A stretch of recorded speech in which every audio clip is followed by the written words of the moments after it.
Hi, I'm Noah, and I'm going to tell you what an SSL certificate is. If you're shopping online, then you'll want to make sure whatever website you're buying things from has one of these.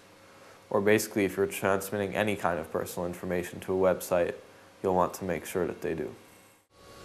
An SSL certificate is something that certifies that a website is using secure sockets layer technology.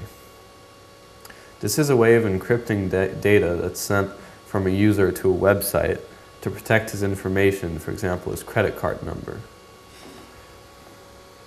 Now, there's no uniformed, normal design for SSL certificates because it depends on what company is providing them. Here's an example of one provided by VeriSign, though. These SSL certificates can be purchased through various companies. Although VeriSign is one of the most well-known, they can also be purchased by some hosting and domain retailing companies like GoDaddy.